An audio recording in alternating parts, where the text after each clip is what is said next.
ಅವರೆಕಾಳು ಸೀಸನ್ ಮುಗಿಯೋದ್ರೊಳಗೆ ಎಲ್ಲ ಥರ ರೆಸಿಪಿನೂ ಮಾಡಬೇಕು. ಇವತ್ತು ಅವರೆಕಾಳಲ್ಲಿ ಮೊಸಪ್ಪು ಸಾಂಬಾರನ್ನು ಮಾಡೋಣ. ಒಂದು 5 ಥರದ ಸೊಪ್ಪನ್ನು ಹಾಕಿ ಅವರೆಕಾಳು ಜೊತೆಗೆ ಮೊಸಪ್ಪು ಸಾರನ್ನು ಮಾಡಿದರೆ ಈ ಚಳಿಗೆ ಮಸ್ತಾಗಿರುತ್ತೆ ಊಟ. ಬನ್ನಿ ನಾವು ಹೇಗೆ ಮೊಸಪ್ಪು ಸಾರು ಮಾಡ್ಕೊಳ್ತೀವಿ ಅಂತ ನೋಡೋಣ. ನಾನಿಲ್ಲಿ 4ರಿಂದ 5 ಥರದ ಸೊಪ್ಪನ್ನು ಚೆನ್ನಾಗಿ ತೊಳೆದು ಕಟ್ ಮಾಡಿ ಎತ್ತಿಟ್ಕೊಂಡಿದ್ದೀನಿ. ಒಂದು 1/4 kg ಆಗುವಷ್ಟು ಅವರೆಕಾಳನ್ನು ತೊಗೊಂಡಿದ್ದೀನಿ. ಇದಕ್ಕೆ ಬೇಕಾಗುವ ಸಾಮಗ್ರಿಗಳು: ಹುಣಸೆಹಣ್ಣು, ಖಾರಕ್ಕೆ ಹಸಿಮೆಣಸಿಕಾಯಿ, ಬೆಳ್ಳುಳ್ಳಿ, ಟೊಮೆಟೊ, ಕೊತ್ತಂಬರಿ ಸೊಪ್ಪನ್ನು ಇಟ್ಕೊಂಡಿದ್ದೀನಿ. ಈಗ ಮೊದಲಿಗೆ ಕುಕ್ಕರಿಗೆ ಸೊಪ್ಪನ್ನು ಹಾಕ್ಕೊಳ್ಳೋಣ. ಈಗ ತೊಗೊಂಡಿರುವ ಈ ಪದಾರ್ಥಗಳನ್ನು ಹಾಕಿ ಅವರೆಕಾಳನ್ನು ಜೊತೆಗೂ ಸೇರಿಸ್ಕೊಂಡು ಮೊಸಪ್ಪು ಸಾರು ತುಂಬ ಸುಲಭ ಮಾಡುವ ವಿಧಾನ. ಆದರೆ ಯಾವ್ಯಾವ ಸೀಸನ್ನಲ್ಲಿ ಮಾಡಿದರೆ ಚೆನ್ನಾಗಿರುತ್ತೆ. ಈಗ ತೊಗರಿಬೇಳೆ ಒಂದು ಅರ್ಧ ಕಪ್ ಅಷ್ಟು ಹಾಕಿದ್ದೀನಿ. 1 ಚಮಚ ಜೀರಿಗೆ, ರುಚಿಗೆ ತಕ್ಕಷ್ಟು ಉಪ್ಪನ್ನು ಹಾಕಿ 1 ಈರುಳ್ಳಿನ ಉದ್ದಕ್ಕೆ ಕಟ್ ಮಾಡಿ ಹಾಕಿದ್ದೀನಿ. ಈಗ ಒಣಮೆಣಸಿನಕಾಯಿ ಹಾಕಿದ್ದೀನಿ. ಸ್ವಲ್ಪ ಅರಿಶಿನ ಪುಡಿಯನ್ನು ಹಾಕಿ ಸಾಕಾಗುವಷ್ಟು ನೀರನ್ನು ಹಾಕಿ ಇದನ್ನು ಒಂದು 7ರಿಂದ 8 ವಿಷಲ್ ತೊಗೊಳ್ಳೋಣ. ಮೊಸಪ್ಪು ಸಾರಿಗೆ ಚೆನ್ನಾಗಿ ಬೇಯಬೇಕು.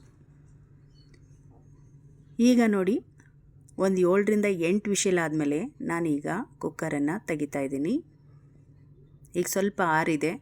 ಈಗ ಇದನ್ನು ಮಸ್ಕೊಳ್ಳೋಣ. ಚೆನ್ನಾಗಿ ಮಸ್ಕೊಳ್ಬೇಕು. ಚೆನ್ನಾಗಿ ಬೆಂದಿದೆ. ಒಂದು 7-8 ವಿಷಲ್ ಹೊಡೆಸಿದ್ರೆ ಎಲ್ಲ ಬೇಳೆ, ಅವರೆಕಾಳು ಎಲ್ಲ ಸೊಪ್ಪು ಜೊತೆಗೆ ಚೆನ್ನಾಗಿ ಬೆಂದಿದೆ. ಈಗ ಇದನ್ನು ಚೆನ್ನಾಗಿ ಒಂದು 2 ನಿಮಿಷಗಳ ಕಾಲ ಇದನ್ನು ಮಸ್ಕೊಳ್ಬೇಕು. ಚೆನ್ನಾಗಿ ಮಸ್ಕೊಳ್ಬೇಕು.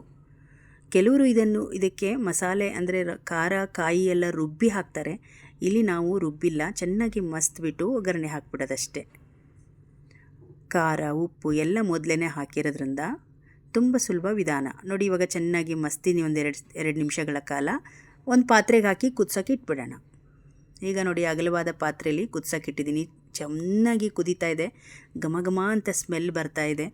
ಪ್ರತಿಯೊಂದು ಈ ಒಂದು ಅವರೆಕಾಳು ಸೀಸನಲ್ಲಿ ಪ್ರತಿಯೊಂದು ರೆಸಿಪಿನೂ ಮಾಡಬೇಕು. ಹಾಗೆ ಇವತ್ತು ನಾನು ಮೊಸಪ್ಪು ಸಾರನ್ನು ಮಾಡಿದ್ದೀನಿ. ಇದು ಮುದ್ದೆಗೆ, ಅನ್ನಕ್ಕೆ ಎಲ್ಲದಕ್ಕೂ ರುಚಿಯಾಗಿರುತ್ತೆ. ಇದಕ್ಕೆ ಒಂದು ಬಿಸಿ ಒಗ್ಗರಣೆ, ಸ್ವಲ್ಪ ಎಣ್ಣೆ, ಬೆಳ್ಳುಳ್ಳಿ, ಸಾಸಿವೆ, ಜೀರಿಗೆ, ಒಣಮೆಣಸು, ಸ್ವಲ್ಪ ಕೊತ್ತಂಬರಿ ಸೊಪ್ಪನ್ನು ಹಾಕಿ ಸಾಂಬಾರು ಚೆನ್ನಾಗಿ ಕುದಿಯೋ ಟೈಮಲ್ಲೇ ಈ ರೀತಿ ಒಗ್ಗರಣೆಯನ್ನು ಹಾಕಿದರೆ ಇನ್ನೂ ಘಮ ಡಬಲ್ ಆಗುತ್ತೆ. ಈಗ ನೋಡಿ, ನಮ್ಮ ರುಚಿಕರವಾದ ಈ ಸೀಸನಲ್ ಅವರೆಕಾಳು ಮೊಸಪ್ಪು ಸಾರು ರೆಡಿ ಆಯಿತು. ಮಧ್ಯಾಹ್ನ ಊಟಕ್ಕೆ ಅಥವಾ ರಾತ್ರಿ ಊಟಕ್ಕೆ ಮಸ್ತಾಗಿರುತ್ತೆ. ನಾನು ಅನ್ನಕ್ಕೆ ಮಾಡಿದ್ದೆ. ಬಿಸಿ ಬಿಸಿ ಅನ್ನದ ಜೊತೆಗೆ 1 ಪೀಸ್ ಉಪ್ಪಿನಕಾಯಿ ಇದ್ದರೆ ಸಾಕು. ನಾನು ದೊಡ್ಡಲಿಕಾಯಿ ಉಪ್ಪಿನಕಾಯಿ ಮಾಡಿದ್ದೆ, ಅದನ್ನು ಕೂಡ ಬಡಿಸ್ಕೊಳ್ತಾ ಇದ್ದೀನಿ. ಹಾಗೆ ಸಾಂಬಾರು ಕೂಡ ಬಿಸಿ ಬಿಸಿ ಅನ್ನದ ಜೊತೆಗೆ ಬಡಿಸ್ತಾ ಇದ್ದೀನಿ. ಈ ಚಳಿಗಾಲಕ್ಕೆ ಈ ಒಂದು ಸಾಂಬಾರು ತುಂಬ ರುಚಿಯಾಗಿರುತ್ತೆ. ಮುದ್ದೆನೂ ಕೂಡ ತುಂಬ ಚೆನ್ನಾಗಿರುತ್ತೆ. ನೋಡಿದ್ರಲ್ಲ ಸ್ನೇಹಿತರೆ, ಇವತ್ತು ನಾವು ಅವರೆಕಾಳು ಮೊಸಪ್ಪು ಸಾಂಬಾರನ್ನು ಹೇಗೆ ಸಿಂಪಲ್ಲಾಗಿ ಮಾಡೋದು ಅಂತ ನಾವು ವಿಡಿಯೋನ ಅಪ್ಲೋಡ್ ಮಾಡಿದ್ದೀವಿ. ಇವತ್ತಿನ ವಿಡಿಯೋ ನಿಮಗೆ ಇಷ್ಟ ಆದರೆ ಒಂದು ಲೈಕ್ ಮಾಡಿ, ಈ ವಿಡಿಯೋವನ್ನು ಶೇರ್ ಮಾಡಿ. ಇನ್ನಷ್ಟು ವಿಡಿಯೋಗಳಿಗಾಗಿ ನಮ್ಮ ಚಾನಲನ್ನು ಸಬ್ಸ್ಕ್ರೈಬ್ ಮಾಡ್ಕೊಳ್ಳಿ. ಮತ್ತು ನಾಳೆಯ ಇನ್ನೊಂದು ಹೊಸ ರೆಸಿಪಿಯೊಂದಿಗೆ ಸಿಗೋಣ. ಅಲ್ಲಿಯವರೆಗೂ ಧನ್ಯವಾದ.